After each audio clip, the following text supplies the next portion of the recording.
C'était des tziganes, des nomades, des gens qui ne savaient pas pourquoi ils étaient internés. Ils n'ont jamais été jugés. Ils étaient en famille, mal nourris, mal habillés, puisqu'ils rentraient avec leurs vêtements dans le camp, ils ressortaient avec les mêmes 4 ans après. Mais sinon, il n'y avait pas de sévices corporels, ils ne travaillaient pas. C'était un camp de concentration dans le vrai sens du mot. Ce n'était pas un camp de travail, ce n'était pas un camp de transit, ce n'était pas un camp de la mort. C'était un camp où on les concentrait là sans raison.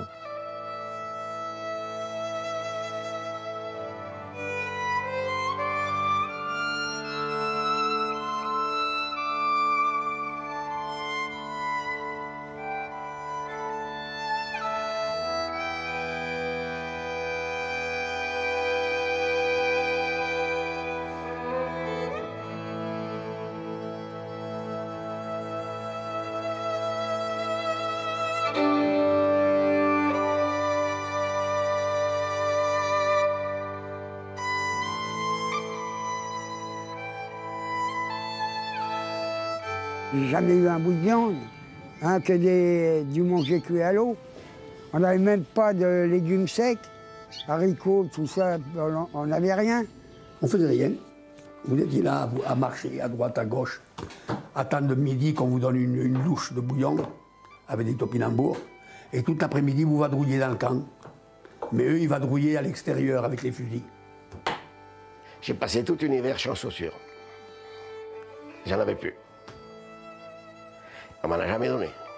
Être privé de tout, je crois que c'est une chose qu'on ne peut pas oublier dans la vie, vous savez. C'est vraiment une chose qu'on ne peut pas s'imaginer pourquoi qu'on était là. Qu'est-ce qu'on avait fait au juste. On était des bêtes, si vous voulez, pour eux. Hein, je sais pas, ils nous prenaient exactement pour des bêtes dans un zoo.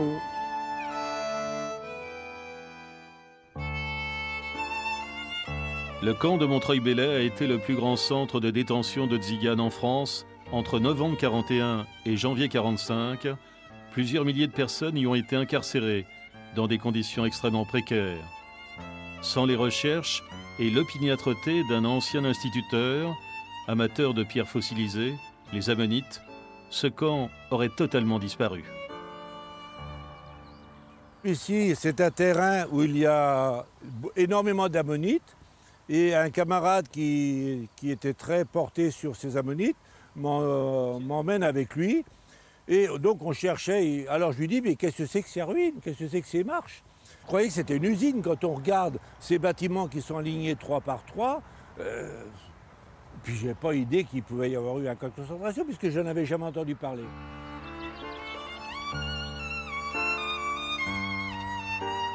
Ça a été construit à partir de janvier 40 par les républicains espagnols condamnés aux travaux forcés.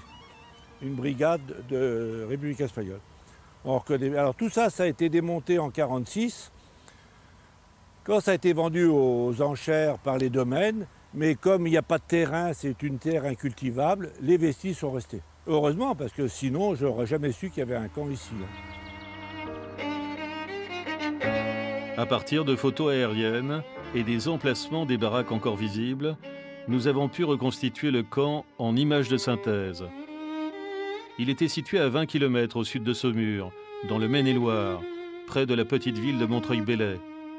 Pendant la guerre, des centaines de familles de tziganes y ont été enfermées derrière des barbelés. Les habitants de la région connaissaient bien sûr l'existence de ce camp, mais ils ont préféré l'oublier très vite. Amnésie collective et mauvais souvenirs, enfouis pendant des décennies. Et il y en avait qui venaient, qui passaient, se prêtaient, regarde les gens du voyage, regarde les autres aussi, regarde les autres là-bas, regarde. Je promenais, pour eux c'était un divertissement, pour nous c'était pas un divertissement. C'était la promenade du dimanche. Hein. Le dimanche, que voulez-vous, il n'y avait pas grand-chose à faire, même les bals étaient interdits, alors ils allaient ils mangeaient, ils allaient au cimetière, après ils venaient ici, il y avait 3 km, ils marchaient le long du camp pour voir s'il y avait des nouveaux arrivants, ça devait être très très pittoresque, ils rentraient et le dimanche était passé.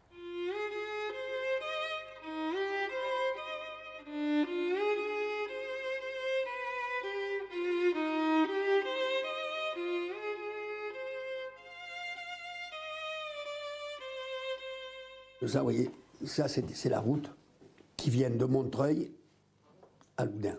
Je la vois comme si j'y étais dedans. Et tous les baraquements, c'était ceux-là, là. Ah si, je m'appelle. Et là, nous on était là presque dans le milieu des baraquements, là. Si c'est semblant, si c'est semblant. Ah oui, c'est sacré Mirador. C'était éclairé, il y avait de l'éclairage là. Ah oui. Ah ben, le Mirador, ils avaient une torche qui était comme ça, là. Quand ils vous branchaient, ils balayaient sur 4 ou 5 mètres, sur 100 mètres. Sur tous les sens.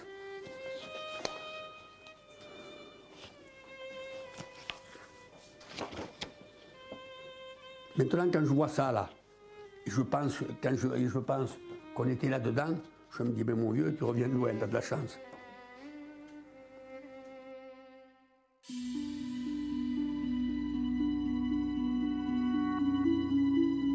Qu'on les appelle romanichels, manouches ou bohémiens, de tout temps les tziganes ont été persécutés, pourchassés, surveillés par la police et la maréchaussée.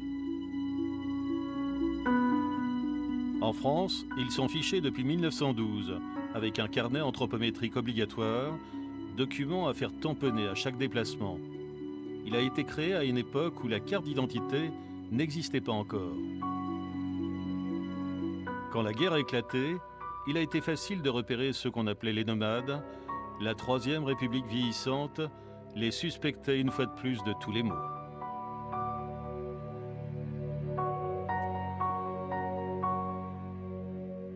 On a des premières mesures qui sont prises dès septembre-octobre 1939, qui sont des mesures d'interdiction de circulation.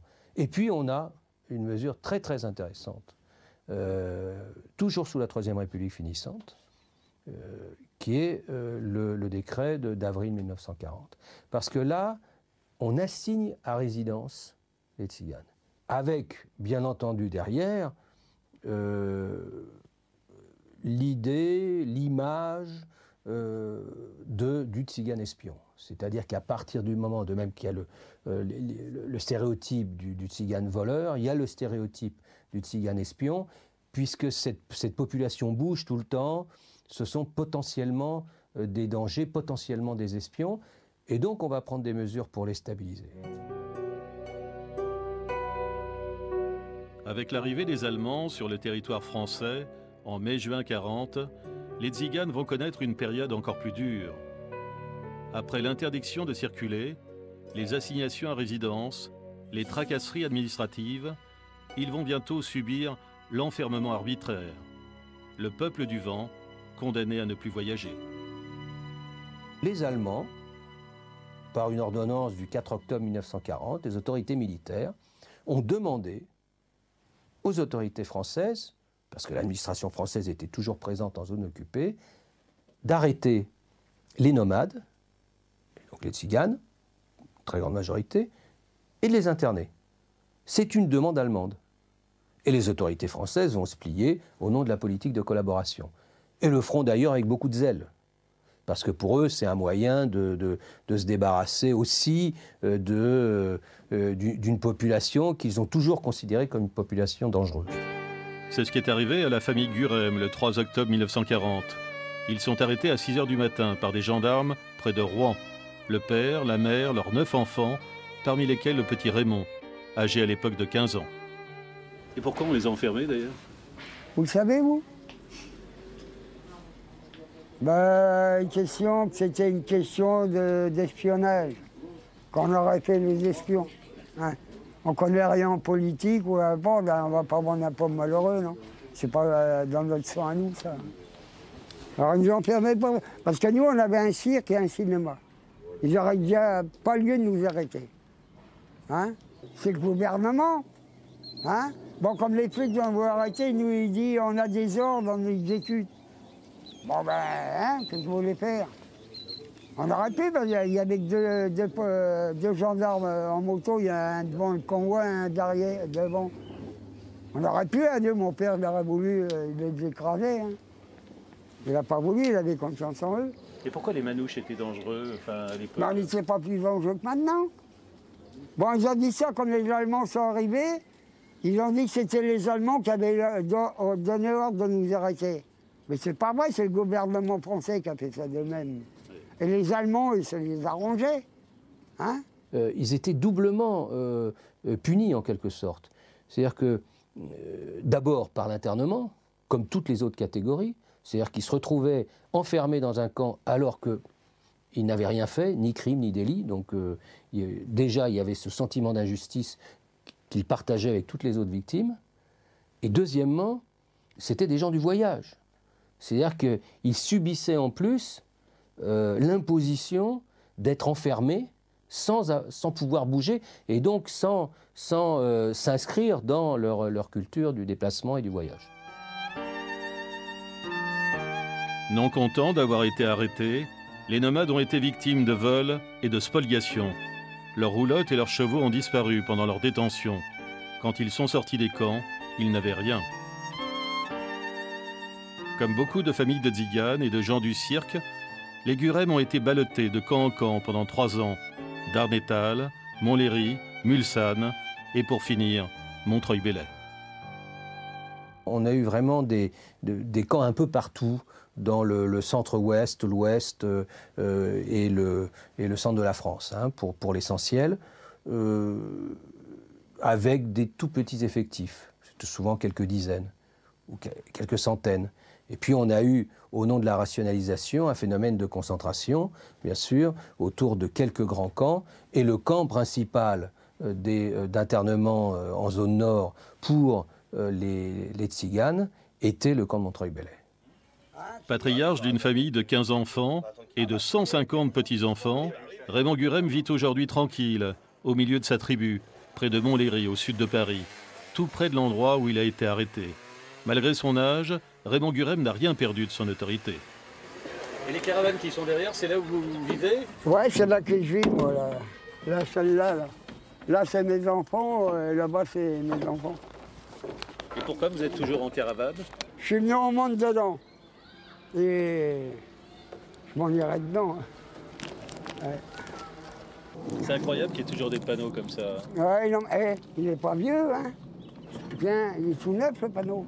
Non, il y a longtemps qu'il n'a pas été mis, hein. Il y a pas longtemps qu'il est mis. Quand vous voyez des panneaux comme ça, qu'est-ce que vous faites? On le démonte, on prend la clé, clac, clac, on le fout dans le coffre et puis hop. Et si vous vous faites prendre par les gendarmes? Bah, ils n'ont pas le droit de mettre ça. Ça n'existe plus, ça. Hein. D'après la loi Besson, ils n'ont plus le droit de les mettre. Hein. Alors pourquoi qu'ils les mettent? Ils n'ont pas besoin de les mettre, on ne les piquera pas comme ça.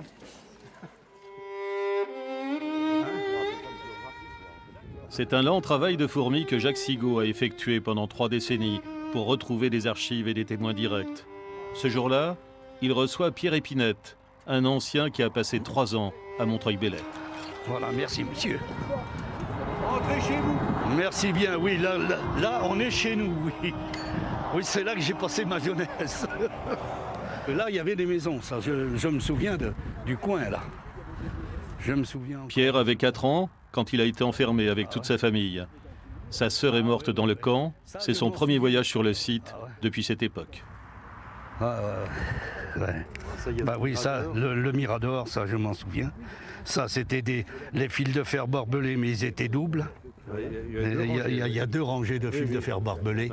Et dans voilà, et dans le milieu, il y avait un fil avec le courant dedans. Ah, il y avait un fil au milieu entre les deux. Dans le milieu, il y avait un fil avec le courant. Ah, c'est la première fois que j'entends parler de ça. On m'avait dit que parfois il y avait des chevaux de frise.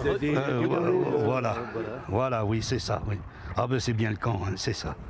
C'est exactement ça. Pourquoi vous avez voulu venir aujourd'hui, la famille? Bah, j'ai voulu revoir tout ça, quoi.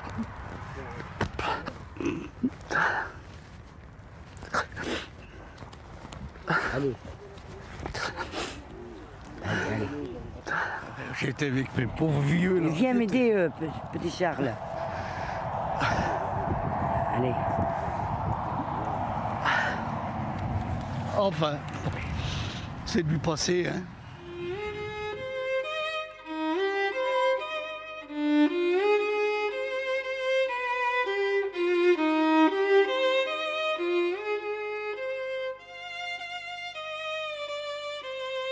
C'est un lieu qu'ils n'aiment pas, puisqu'ils ont été internés. Ils ont toujours eu honte de cette chose-là. Ils n'ont pas compris et ils ont toujours peur que ça recommence. C'est un endroit pour eux qui est maudit. Il y a eu des morts dans le camp et là où il y a des morts, les tziganes n'y vont pas. Des morts, il y en a eu une trentaine dans le camp de Montreuil-Bellay en 4 ans, surtout des enfants en bas âge et des clochards raflés avec les tziganes. Des morts oubliés avant que Jacques Sigaud n'entreprenne ses recherches. Personne n'a jamais parlé de ces camps-là. Personne, je n'ai pas trouvé, d'abord, eux n'ont jamais écrit sur le camp. C'est la différence, par exemple, avec les Juifs ou les Républicains espagnols. J'ai jamais trouvé un texte écrit par eux sur les camps. Moi, ce qui m'a réveillé, c'est le livre que vous avez fait. Et vous seriez venu me voir il y a 30 ans, ça m'aurait drôlement aidé. En fait, tout le monde restait dans son coin parce que personne n'en parlait. Et quand tu as découvert qu'on parlait de ça, en fait, voilà. T'as eu envie aussi de malgré tout. Autrement, voilà. jamais tu serais venu, jamais tu en auras parlé. Non, non. Dans votre tête, il y avait les baraques, il y avait les barbelés, il y avait dans ma tête, il y avait tout. Pendant longtemps, les anciens internés de Montreuil-Bellay ont refusé de témoigner. Ils voulaient sans doute oublier ces années noires. La famille disait toujours « Tchichti le chavo » quand on voulait parler du camp. Alors ça veut dire simplement « tais-toi, on ne parle pas de ça ». Et quand ils ont été libérés, ils ont appris comme tout le monde ce qui s'était passé en Allemagne. Ils ont dû réaliser que ça leur avait chauffé quand même aux oreilles et qu'ils n'avaient pas été internés comme ça par hasard pour rien. Donc après, c'était « restez tranquille, ne dites rien, laissez-nous où on est ». Et même aux enfants, ils n'en parlaient pas, ils ne voulaient pas. Et surtout, dites pas, vous êtes des manouches, surtout, dites-le pas. Comme si ça ne se voyait pas sur nos têtes, quoi, voilà.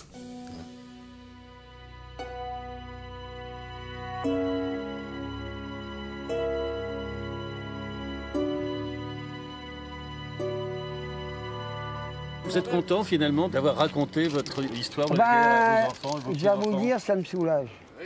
Parce que ça faisait mal de garder ça. Parce que maintenant, je passe dans les écoles, et je passe dans les musées et je raconte. Les jeunes, bon, les jeunes, ils savent. Quoi. Pourquoi vous n'en parliez pas avant ? Parce que d'un côté, on ne voulait pas m'écouter. Et il y avait de la honte un peu, non ? Ah non, il n'y a pas de honte.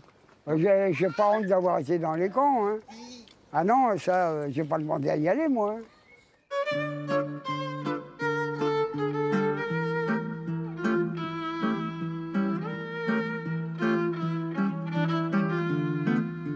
Enfermés avec leurs parents, il y avait à Montreuil-Bellay des centaines d'enfants crasseux et vêtus de guenilles. La seule différence avec les autres détenus, c'est qu'ils pouvaient parfois sortir du camp et qu'ils bénéficiaient d'un régime alimentaire un peu meilleur, avec notamment du lait pour les tout-petits. C'était une espèce de petite cantine, enfin un bâtiment, où on faisait manger les gamins de 2 ans, 1 an et demi, 2 ans. Là. Alors il fallait venir avec le petit pour y faire manger des bouillies, des machins comme ça. C'était une nourriture supplémentaire parce qu'ils ne pouvaient pas manger, ils ne pouvaient pas vivre avec ce qu'on nous donnait. Hein? Parce qu'il fallait pouvoir le digérer aussi. Hein? Et alors là, moi je me rappelle parce que j'ai mené ma sœur. Et là aussi, l'hiver, pieds nus, j'ai mené ma sœur là-bas. Parce que ma mère, elle l'allaitait. Et puis ma mère, c'est pareil après, où elle prenait le lait. Nourrie comme ça, elle ne pouvait pas. Hein? Alors là, je me rappelle de ça, qu'on menait la petite sœur là-bas et on la faisait manger. Il y a des religieuses qui s'en occupaient de ça. Et on donnait à manger la petite. Et puis la religieuse, quand elle voyait que ça partait un peu vite, parce qu'on faisait un peu ça, nous. Hein? On ne pouvait pas rester devant ça. On ne pouvait pas résister à ça. C'est une tentation terrible, ça te crève à la faim, tu mets des choses devant. Alors je donnais à ma sœur, puis alors hop, elle venait en ajouter un peu. Alors, les religieux étaient gentils. Elles étaient 4, elles étaient volontaires et elles ont vraiment vécu difficilement, elles aussi, elles n'avaient pas tellement d'avantages. Comme elles disent, elles sont arrivées avec un tapis, un balai et 4 lits et 2 tables. Internées volontaires pendant 4 ans, les sœurs franciscaines missionnaires de Marie vivaient elles aussi dans une baraque à l'intérieur du camp. Elles possédaient une chapelle et une école pour les enfants. L'une des sœurs était très douée pour l'aquarelle. Nous sommes heureuses d'avoir ce plan qui a été dessiné par une de nos sœurs. Elle a essayé de reproduire d'une façon artistique un peu ce qui se passait dans ce camp.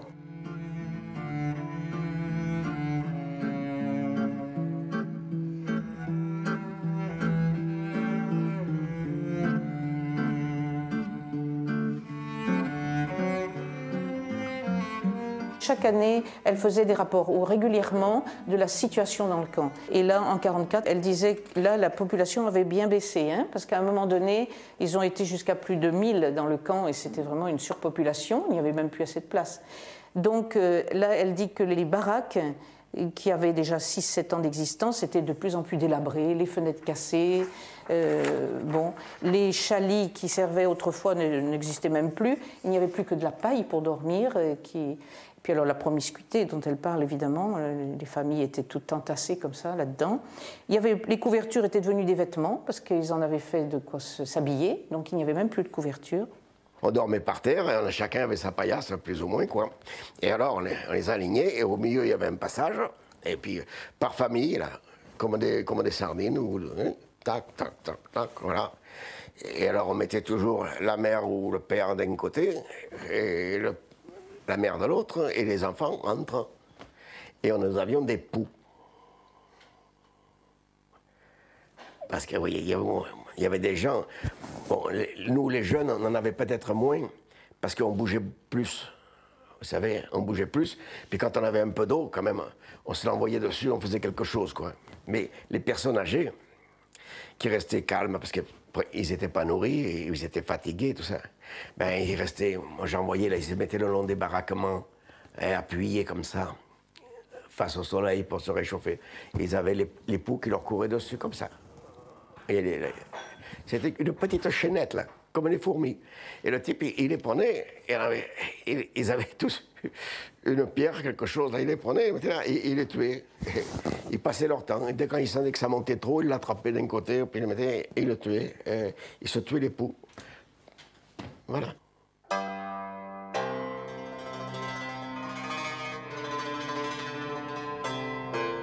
En hommage aux Tziganes emprisonnés pendant la guerre, le réalisateur Tony Gatliff a signé un très beau film, Liberté, dont le héros s'est retrouvé enfermé à Montreuil-Bellay. Une fiction tirée d'une histoire vraie. Je racontais une page de l'histoire qui n'a pas été racontée dans les livres d'enfants pour les écoles. Je raconte une page d'histoire qui n'est pas dans l'histoire de France. Elle n'est pas. Elle n'existe pas. Et donc c'est important que ce film-là existe. Et ce film, il a été montré dans les écoles. Dans cette école-là, dans ces enfants qui sont des enfants tziganes, m'ont envoyé ces dessins, j'ai mis ceux-là, mais il y en a d'autres, parce que les enfants ont vu leur histoire à travers le film. Et le film a été beaucoup diffusé chez les manouches, dans des soirées entre eux, parce que ça, je l'ai écrit sur mon contrat d'auteur quand j'ai commencé à faire le film, en disant que le film, une fois que l'exploitation, une fois que le film est terminé, qu'on l'a vu en France, tous les Tziganes peuvent le prendre et le montrer dans des réunions gratuitement parce que c'est leur histoire.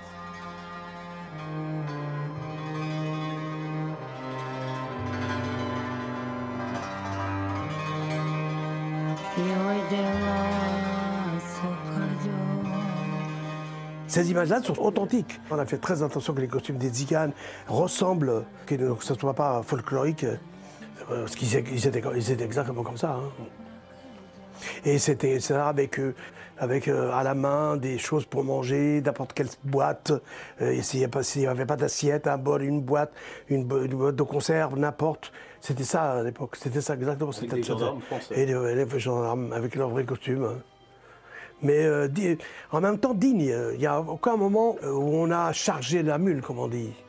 Mais c'est pas méchant pour être méchant. C'est pas manichéen. C'est pas un film pour régler des comptes. Parce qu'il ne faut pas régler des comptes, il faut montrer et dire que ça a existé.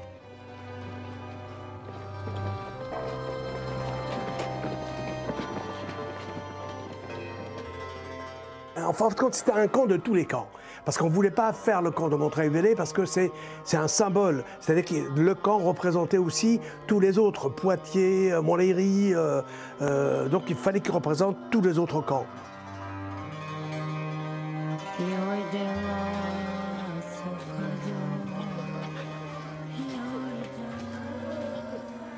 Jacques Sigaud, qui a beaucoup travaillé là-dessus, vous a un peu aidé. Enfin... Jacques Sigaud a fait un boulot superbe dans son bouquin qui s'appelle Les Barbelés de l'Histoire. Donc je leur tiens hommage avec Françoise Mengo, les éditions Walada.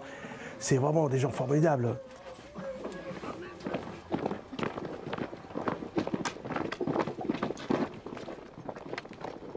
Détachez-le. Pourquoi tu fais ça, Pentecôte? Pourquoi tu nous en fais un comme des chiens? Pour débarrasser la France de sa vermine.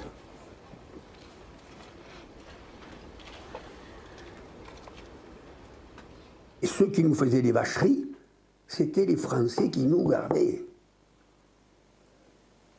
D'ailleurs, combien de fois ma mère disait « Mais pourquoi vous faites ça? Vous êtes Français comme nous. On est gitans, on est des gens du voyage, mais vous êtes Français comme nous. Si on se coupe, on saigne pareil, la même couleur. Pourquoi vous nous faites comme ça? Ils ne sont pas là derrière vous pour voir si vous nous faites des misères. Vous pourriez très bien être indulgents, gentils. » Les femmes leur disaient « Pourquoi? On aimerait bien savoir pourquoi vous êtes méchants avec des pauvres malheureux qui sont là prisonniers. » Au lieu d'essayer de leur dire un mot gentil, les reconforter, n'ayez pas peur, ça se finira un jour la guerre, puis vous serez libres. Non, non, non. Vous allez rester, vous êtes dans les canailles, vous allez rester tranquille, là, hein, et pas bouger. Je vous ai apporté des dessins qu'ils ont faits. Il y avait dans le camp de Montreuil-Bellay des gardiens français qui ont accepté ce travail pour éviter de partir en Allemagne, dans le cadre du STO. Ça, c'est la partie... Ça, c'est dans le camp. Oui, oui, c'est dans le camp. Ça, Jacques Sigaud connaissait l'un d'eux qui a accepté de témoigner. La partie le long de la route du côté de Loudun. J'ai vécu 3 ans avec ces misérables. Parce qu'ils se demandaient à moi, j'étais pas plus que les autres, pourquoi qu'on les enfermait? Pourquoi qu'on crève de faim? Mirador, on était obligés, pas la nuit, mais de jour être là-haut. Vous y êtes monté là-haut, vous Ben, sûrement, mais c'était le poste de garde. Ouais.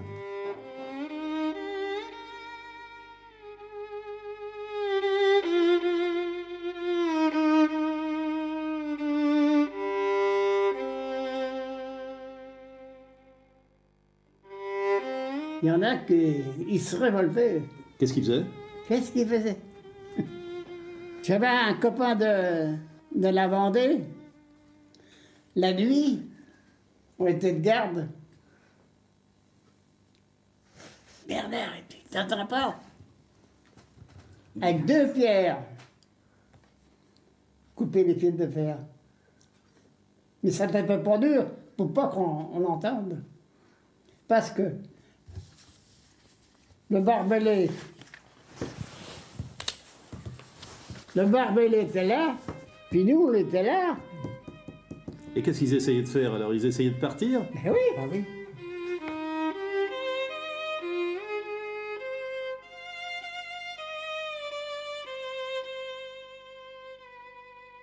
On en a chopé un une nuit. On avait la pile électrique. Il était là. Caché. Monsieur, partir, partir, partir. On ne pouvait pas. On l'amène au poste. Qui était devant, là, oui. On réveille le capitaine. Direction Le Gnouf. Ah, la prison, on ne le voit pas, oui, la prison qui est à côté, là, ici, oui. Là. Ouais. Ils l'ont battu, pour quoi faire? Il ne fallait pas l'emmener, hein. Moi, je dis au capitaine, il n'a pas fait de mal. Ça ne me regarde pas! Ça restait que la discipline est toujours là. Oh. Ouais. Moi, j'avais pitié de ces gens-là. Parce que si on les a enfermés, ils n'ont jamais rien fait. Alors c'est abominable. La voie de chemin de fer qui longeait le camp a été bombardée par les Alliés en 1944 car elle abritait des convois d'armement de l'armée allemande. Ce jour-là, un mouvement de panique a précipité les prisonniers vers les barbelés. Il y avait, je ne sais plus qui c'est, les Canadiens ou les Américains, je ne sais pas qui c'était, qui sont venus bombarder le convoi qui était sur la voie ferrée, qui longeait le camp, un convoi d'armement allemand. Ils sont venus le bombarder et tout le monde essayait de partir de sous les bombes parce que ça faisait peur. Hein. Vous voyez les wagons, moi je les ai vus monter à 30 mètres de haut là. Hein. Parce qu'ils ne mettaient pas des petites amorces, moi je vous le dis. Hein. Ça sautait. Bon, et de peur, tout le monde s'est jeté contre les barbelés. Et alors les premiers, naturellement, et la foule qui poussait derrière, on a écrasé, les barbelés se sont écrasés, les poteaux sont cassés parce qu'ils étaient en bois. Et les gens sont passés. Ils passaient, on sortait du camp en marchant les uns sur les autres. Il y avait une brèche là. Ils venaient tous là pour nous empêcher de sortir. Et là, le gardien qui frappait les gens qui tentaient de sortir pour qu'on retourne dedans. Et j'essayais de sortir du camp, là, et il y avait une femme à côté, enfin une femme, il y en avait beaucoup de gens, mais enfin une qui était juste à côté de moi, qui, comme il y avait un grand fossé pour revenir sur la route, là, il y avait un remblai, hein, un fossé, et elle voulait sortir, elle voulait monter, et il y avait son mari qui était avec elle, un monsieur, et il y avait un garde qui l'a frappé pour l'empêcher de monter. Bim, bon, il a frappé, et à ce moment-là, il y a le monsieur qui était là, je sais, qui est sorti d'un coup du fossé, et avec un couteau, là, et il a coupé l'oreille en lui disant « Je te reconnaîtrai ».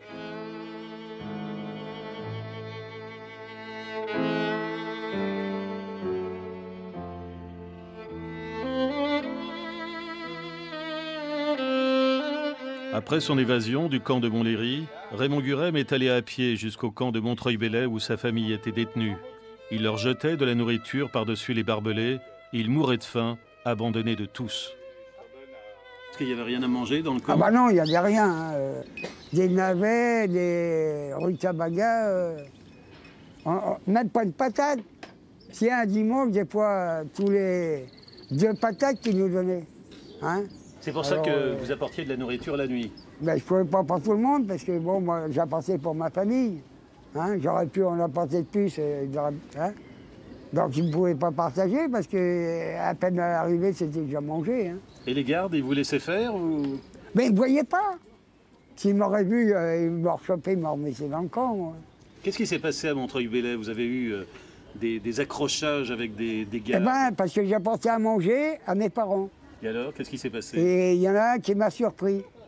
Et ma soeur, c'est-à-dire j'ai jeté le manger par-dessus. Moi, j'y retourné pour m'en aller. Et il m'a mis en joue pour me tirer dessus.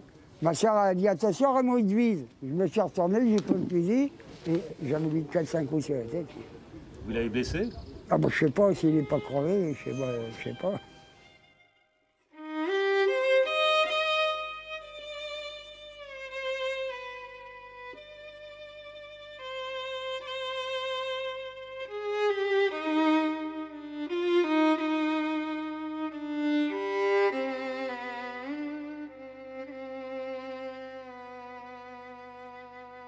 Le cas de Montreuil-Bellay est très classique. C'était un camp sous administration française. C'était d'ailleurs, comme les autres camps d'internement des Tziganes, des camps parmi les moins gardés, tout simplement parce que c'était des populations qui étaient non seulement victimes de cette politique d'internement, mais aussi victimes de la stigmatisation dans la population. C'est-à-dire que c'était déjà compliqué de s'évader, en particulier quand on avait les familles. Donc on se posait évidemment la question à 2 fois. Mais le problème, c'est quand on s'évadait, pour la plupart, ils étaient ramenés au bout des fourches par les paysans français. Pas par les autorités françaises de police, pas par les autorités allemandes, par les paysans français. Pour honorer les anciens, Fernand Delage revient régulièrement à Montreuil-Bellay. 7 membres de sa famille y ont été enfermés pendant la guerre, arrêtés à la suite d'une pétition.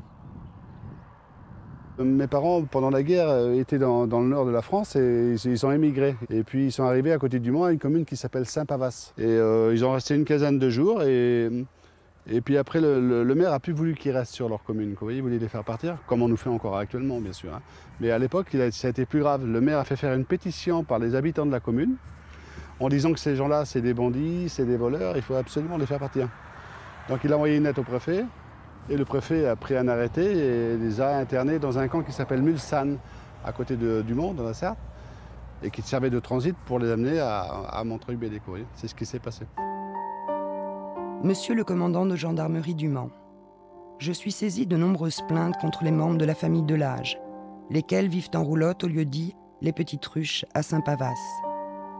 L'exactitude des faits reprochés à ceux-ci, ivresse, vol d'hiver, menace de mort, m'ayant été confirmée par le maire de Saint-Pavas, j'estime que la présence de ces nomades dans ladite commune ne saurait se prolonger davantage.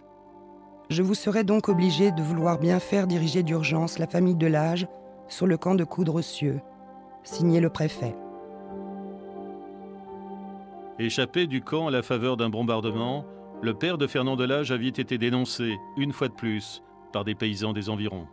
Mon père qui s'est évadé, et il est parti seul, il est parti pendant 3 ou 4 jours, mais où aller? Alors il avait demandé refuge dans une ferme, vous voyez. Et ben, le fermier, ce qu'il a fait, il l'a dénoncé et ils l'ont ramené dans le camp. Vous voyez. Et suite à ça, mon père a dû faire 1 mois de cachot parce qu'il s'est évadé. Donc le cachot qui est là-bas, il a passé pendant 1 mois, simplement un bout de pain et puis de l'eau, quoi.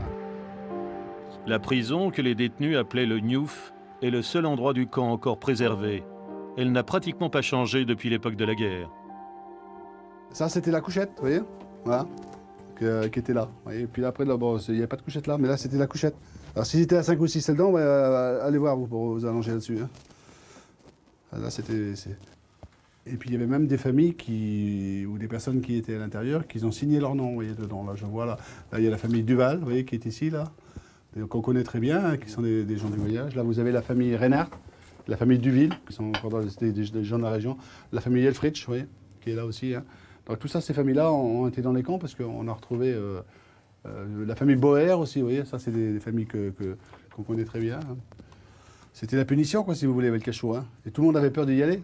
Donc c'était aussi une façon peut-être d'empêcher qu'ils se rebellent ou qu'ils fassent quelque chose, quoi, les gardes, vous voyez, les gardes qui les gardaient. Hein.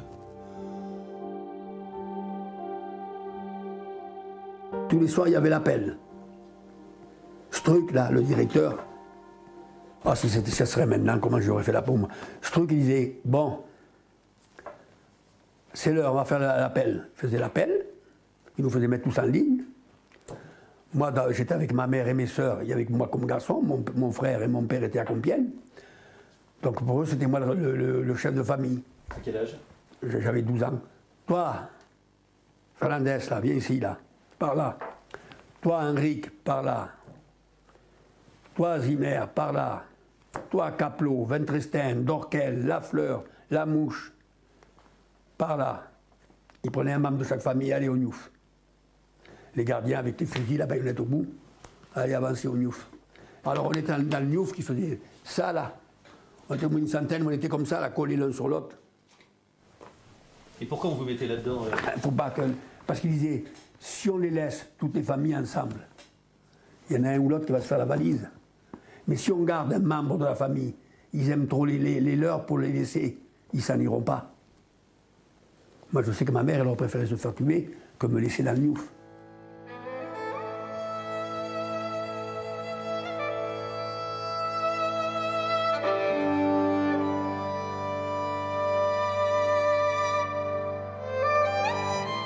Le camp de Montreuil-Bellay a eu plusieurs noms.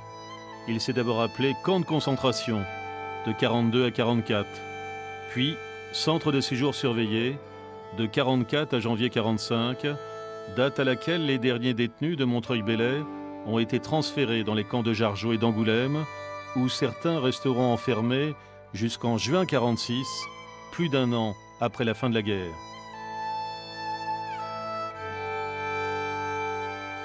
Alors comment justifier de les laisser interner?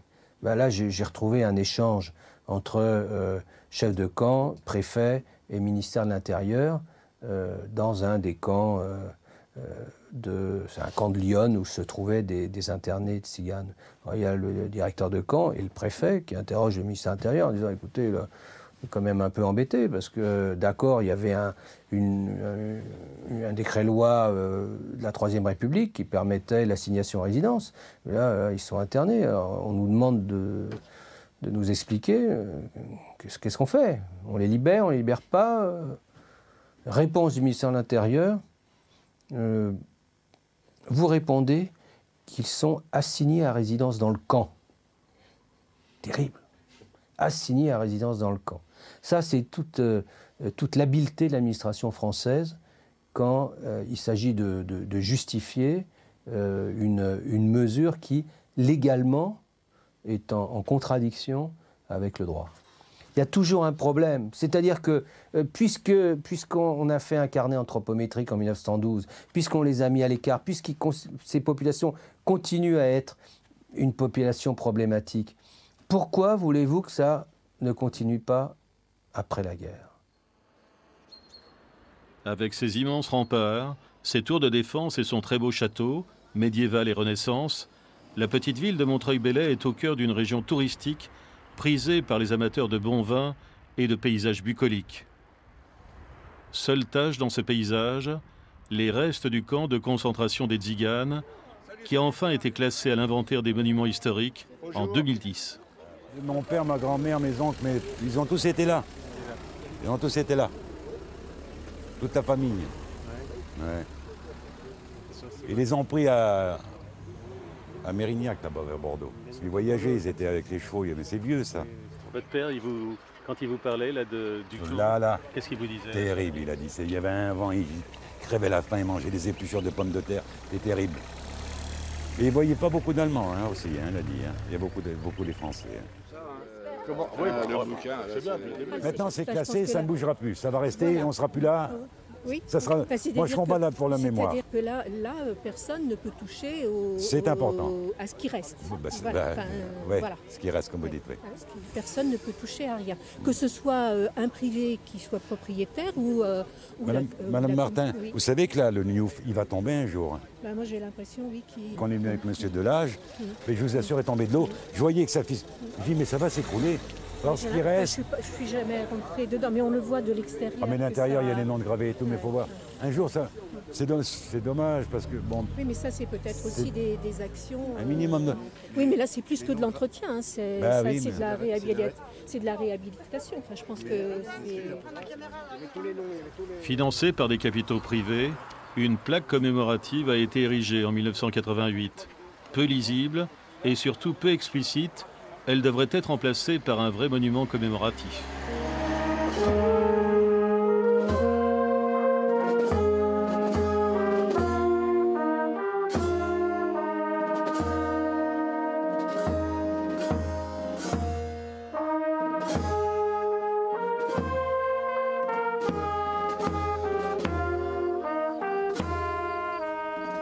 Seules quelques familles de Tziganes assistent chaque année à cette cérémonie un peu désuète, en présence des autorités locales, du préfet, du commandant de gendarmerie, du maire de Montreuil-Bellay et de Tony Bauer, le porte-parole de l'association.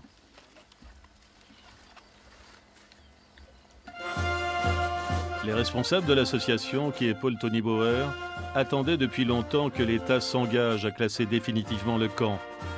Ils espéraient aussi qu'il y aurait un jour un vrai lieu de mémoire, un monument avec des panneaux explicatifs. Bonne surprise, ce jour-là, en avril 2011, le préfet s'y est enfin engagé.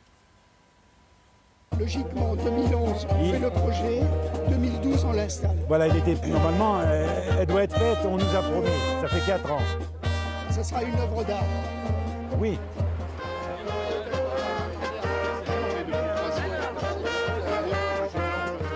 C'est plutôt une bonne nouvelle, là. Alors, c'est quoi? Qu'est-ce qu'il a annoncé, là? Eh bien, il a annoncé qu'il y aura la nouvelle salle qu'on demande depuis 4 ans. Et puis que le terrain va être fermé. Tout est parfait. Il y a 20... Je suis content. Vraiment. Pour mon père.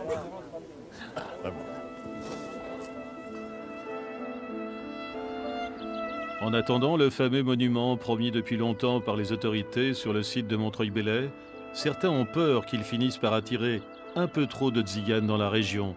Un non-dit dénoncé par Jacques Sigaud. Il est sauvé par le classement, il est sauvé par tout ce que nous faisons, mais on voudrait qu'il soit sauvé réellement. Moi, j'ai une explication qui est un petit peu primaire, je ne sais pas si je peux la dire, c'est que s'il y a un monument à Montreuil-Bellay, si Montreuil-Bellay devient un lieu national de la souffrance des Tziganes, les nomades vont venir chez nous, à Montreuil-Bellay, ils vont se rassembler, ils vont venir voler nos poules.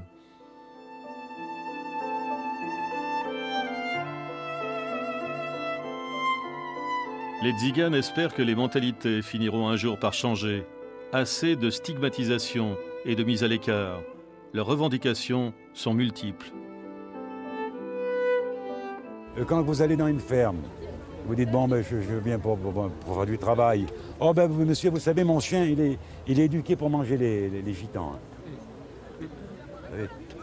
Alors vous travaillez, puis à la force de le mettre dans la tête, j'ai peur des chiens. Je me suis fait mordre. Il y a une caravane qui va passer dans une manouche. Si 3 jours après, il y a une bricole de fête, ben c'est les manouches qu'on passait il y a 2 jours là. Ils ont qu'à les retrouver s'ils sont campés par là dans un coin, c'est eux qui l'ont fait. C'est toujours les voleurs de poules. Ah, c'est toujours, ça c'est la tradition, ça. Quand dès qu'ils voient passer une caravane, les voleurs de poules qui arrivent. C'est la tradition, ça. Ça, c'est ce qu'on nous oblige à avoir dans notre pays français, si vous voulez, c'est le carnet de circulation, vous voyez, qui oblige les gens du voyage nomades à avoir ce fameux carnet de circulation. Alors, ce carnet de circulation, il est obligatoire à partir de 16 ans, et tous les 3 mois, nous sommes obligés d'aller faire les visas à la gendarmerie ou au commissariat, vous voyez. C'est un contrôle judiciaire déguisé, vous voyez. Avant ça, il y avait le carnet anthropométrique. Et maintenant, en 2011, on est toujours obligé d'avoir le carnet de circulation. J'ai fait ma demande de carte d'interné en 83. J'ai reçu en 2009. Je vais vous montrer avec la même photo que j'ai envoyé, les mêmes papiers. Hein. Ils m'ont envoyé la carte 30 ans après. Oh là. Vous voyez? Alors maintenant, je suis en train pour avoir la pension. Et vous n'avez toujours pas de pension? Non, ça fait 2 ans qu'on est en train de se battre pour qu'ils payent. On attend. Enfin, j'attends que j'aille pas en l'air pour me payer. Quand je vais quelque part, on me dit, oh, vous êtes italien, espagnol. Bon, je dis oui, italien. Et puis il y en a des fois, ils me disent qu'ils connaissent un peu de zigane. Bon, légèrement. Vous voyez, j'ai dit toujours légèrement. Légèrement. Le 27 novembre 1940, vers 7-8 heures du soir, on atterrit ici. On a resté, mes parents, ils ont resté près de 2 ans, là, enfermés, là. Sans voir personne, comme des sauvages. On n'avait pas de nourriture. On n'avait pas de chauffage. Et en dernier, on marchait tout nus, parce qu'on n'avait plus d'affaires. Les femmes du camp, là, qui étaient là, les pauvres malheureuses, ils étaient obligés de couper les couvertures pour faire des jupes. Personne ne s'est occupé de nous. On a envoyé plusieurs lettres, mon frère, au préfet de Seine-et-Oise à l'époque. On n'a jamais eu de réponse. Alors moi, le dernier camp, je m'en souviens, c'était à Montreuil-Bellay, parce que j'avais 6 ans et demi. Et vous savez, à 6 ans et demi, ça vous marque. Vous savez, on me dit des fois, bien souvent, de pardonner, bien sûr, je dois pardonner, mais je ne peux pas oublier toutes ces souffrances, toutes ces misères. À cette marche que nous allons faire, c'est un peu en mémoire de tous ces gens qui ne sont plus là aujourd'hui. Pour commémorer la détention des Tziganes dans la région parisienne, une marche a eu lieu en présence de plusieurs anciens entre Montlhéry, où ils ont été enfermés dans un camp, et Brétigny, d'où ils sont arrivés entassés dans des wagons à bestiaux. À l'époque, ils ont fait ce parcours à pied, encadrés par des gendarmes. Pourquoi c'est important de faire ce genre de marche Eh bien, pour faire connaître la vérité de ce qui s'est passé. Et tout en faisant ça, ça nous soulage, nous.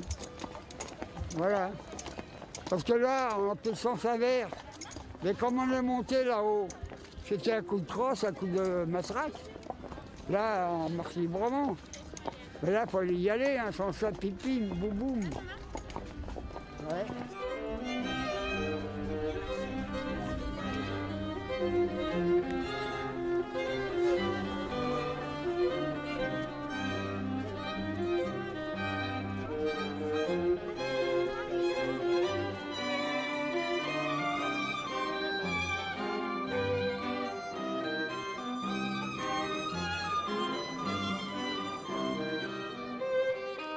« 70 ans après les faits, un monument a enfin été inauguré devant la gare de Brétigny en novembre 2011. À défaut de réparation qu'ils n'ont jamais obtenues, les Tziganes ont maintenant quelques lieux pour se recueillir. Alors là, ça fait plaisir.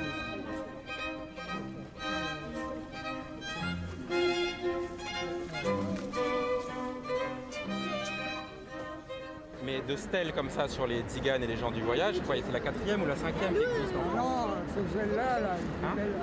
C'est la plus belle que les autres. Avec plaisir,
Nous sommes au lieu-dit Los Arañones, dans les Pyrénées aragonaises, où voici près d'un siècle, une gare internationale surgissait du néant pour y retomber presque aussitôt.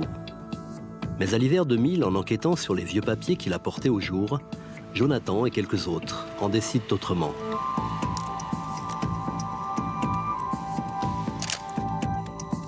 Ce qui provoque des quolibets dans son entourage, ailleurs évoque la poésie.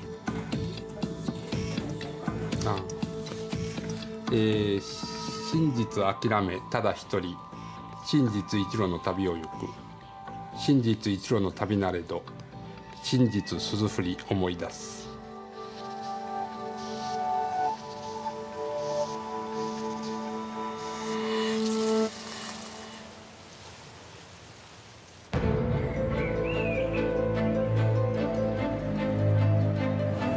Proche de Jonathan, Michel est le premier à relayer dans la presse locale ce qui bien plus tard sera connu comme l'or de Canfranc ou encore les papiers de la honte. Personne n'a bronché.